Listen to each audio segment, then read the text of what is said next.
বঙাইগাঁৱত ৰাষ্ট্ৰীয় যুৱ দিৱস উদযাপন সমগ্ৰ দেশৰ লগতে আজি 12 জানুৱাৰী তাৰিখে স্বামী বিবেকানন্দৰ জন্ম জয়ন্তী উপলক্ষে ওদালগুৰি জিলাতো ৰাষ্ট্ৰীয় যুৱ দিৱস পালন কৰা হয়। সেই উপলক্ষে ভাৰত চৰকাৰৰ অন্তৰ্গত নেহেৰু যুৱ কেন্দ্ৰ ওদালগুৰিৰ উদ্যোগত আৰু সংকল্প সংগঠনৰ সহযোগত কালাইগাঁও ছিনিয়ৰ ছেকেণ্ডেৰী স্কুলত বিভিন্ন কাৰ্যসূচীৰ মাজেৰে এই দিৱসটো যুৱক যুৱতীসকলৰ সৈতে উদযাপন কৰা হয়। সেই অনুসৰি ৰাতিপুৱা স্বামী বিবেকানন্দৰ প্ৰতিছবিত বন্তি প্ৰজ্বলন তথা পুষ্পাঞ্জলি অৰ্পণ কৰি অনুষ্ঠানটোৰ শুভাৰম্ভণি কৰা হয়। ইয়াৰ পাছতে নেহেৰু যুৱ কেন্দ্ৰ ওদালগুৰি ডেপুটি ডিৰেক্টৰ শেখৰ দেৱ এই অনুষ্ঠানৰ উদ্দেশ্য ব্যাখ্যা কৰে তথা স্বামী বিবেকানন্দ দৰ্শনৰ ওপৰত আলোকপাত কৰি বক্তব্য ৰাখে। তেওঁৰ লগতে কালাইগাঁও উচ্চতৰ মাধ্যমিক বিদ্যালয়ৰ NSS গোটৰ গোবিন্দ ডেকা তথা ভাৰতীয় ৰেড ক্ৰছ ছচাইটি ওদালগুৰি জিলা শাখাৰ সম্পাদক ডক্টৰ মিলন দাসেও বিবেকানন্দৰ আদৰ্শৰে যুৱক যুৱতীসকলক বিকশিত ভাৰত গঢ়াত যোগদান দিবলৈ প্ৰেৰিত কৰে। সংকল্পৰ সভাপতি দীপাংকৰ ওজে পৰিচালনা কৰা এই অনুষ্ঠানটোত নেহেৰু যুৱ কেন্দ্ৰৰ গাণনিক বিষয়া বিশ্বজিৎ দাসৰ লগতে অঞ্চলটোৰ যুৱক যুৱতীসকলে অংশগ্ৰহণ কৰে। আনহাতে ইয়াৰ পাছতে যুৱক যুৱতীসকলৰ মাজত চিত্ৰাংকন তথা বক্তৃতা প্ৰতিযোগিতা অনুষ্ঠিত কৰা হয়। চিত্ৰশিল্পী হেমন্ত ডেকাৰ লগতে নিহাৰিকা ডেকাই বিচাৰক হিচাপে উপস্থিত থাকি প্ৰতিযোগিতাসমূহ অনুষ্ঠিত কৰাত সহযোগিতা আগবঢ়ায়। শেষত বিজয়ীসকলক পুৰস্কাৰৰ লগতে প্ৰমাণ পত্ৰ প্ৰদান কৰা হয়। আনহাতে ইয়াৰ পাছতে নতুন দিল্লীত অনুষ্ঠিত হোৱা যুৱ দিৱসৰ পৰা প্ৰধানমন্ত্ৰী নৰেন্দ্ৰ মোদী ডাঙৰে প্ৰদান কৰা ভাষণৰ পোনপটীয়া সম্প্ৰচাৰ প্ৰদৰ্শন কৰা হয়।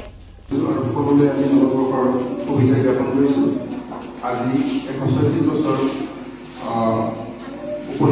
জন্মজয়ন্তী উপলক্ষে আমাৰ স্বামী বিবেকানন্দৰ জন্মজয়ন্তী আজি নেহেৰু যুৱ কেন্দ্ৰই যিটো পদক্ষেপ লৈছে এই পদক্ষেপটো অতিকে প্ৰশংসনীয়।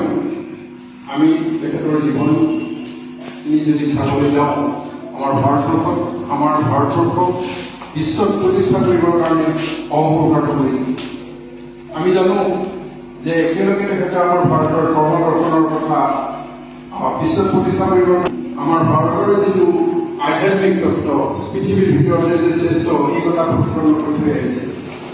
এটা সহজ সৰল গেৰুৱা বসন পৰিধান কৰিলেও এটা যে বিৰাট পাৱাৰ বিৰাট শক্তিশালী আমি ভাৰতৰ আধ্যাত্মিকতা ভাৰতৰ মানসিকতা আৰু তাক কেনেকৈ সংৰক্ষণ কৰিব লাগে কেনেকৈ আমি পৰিচালিত কৰিব লাগে এই বিষয়ে তেখেতে আমাক দি থৈ গৈছে। যথেষ্টখিনি তেখেতে নিজৰ জীৱনশৈলীৰে আমাক এটা চানি দি থৈ গৈছে আৰু সেইমতে আমি তেখেতৰ জীৱনীসমূহ অনুসৰণ কৰি আমি যদি জীৱন পৰিচালনা কৰিব জানো বা কৰিবলৈ যাওঁ তেতিয়াহ'লে সঁচাকৈ আমি ধন্য হওঁ। পৃথিৱীৰ ভিতৰত এজন শক্তিশালী আমি নাগৰিক হ'ম যিয়ে এতিয়াও বৰ্তমান অন্য অন্য দেশে ভাৰতৰ ফালে চাই থাকে। কিহৰ কাৰণে? এনেখন মনীষীসকলৰ বক্তব্য দৰ্শনৰ কাৰণে। গতিকে তেখেতৰ এই জন্মজয়ন্তী উদযাপন কৰি নেহেৰু যুৱ কেন্দ্ৰই তেখেতকে নহয় তেনেকুৱা ব্যক্তিসকলক উঠি অহা চামক নতুন প্ৰজন্মক পৃথিৱীখন তথা ভাৰতবৰ্ষৰ নেতৃত্ব ল'বৰ কাৰণে যিখিনি প্ৰয়োজন শিক্ষা সংস্কৃতি সাহিত্য আধ্যাত্মিকতা এই সকলোবিলাক ধৰ্মকে আদি কৰি যিখিনি দৰ্শন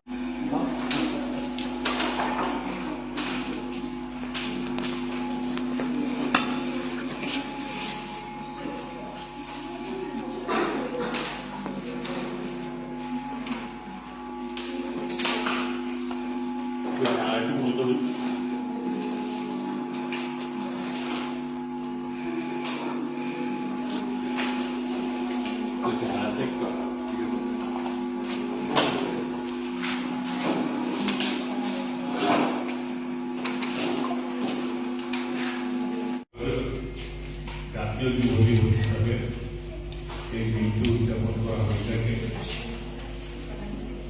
স্বামী বিবেকানন্দৰ কিয় যুৱ দিৱস পাতিব লাগে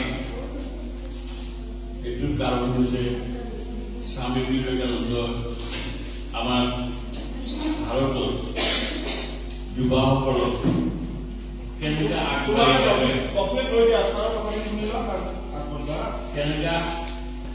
আগবাঢ়ি যাব লাগে এই ব্যাপাৰটো লৈ এটা তাৰ চিন্তা চৰ্চা ব্যক্ত কৰিছে। এই চিন্তা চৰ্চাবিলাক শুধু ভাৰতত নহয় বিশ্বৰ মানুহে আদৰি লৈছে। আজি আপোনালোকে যিমান কলেজৰ পৰা ষ্টুডেণ্ট আছে আপনাৰ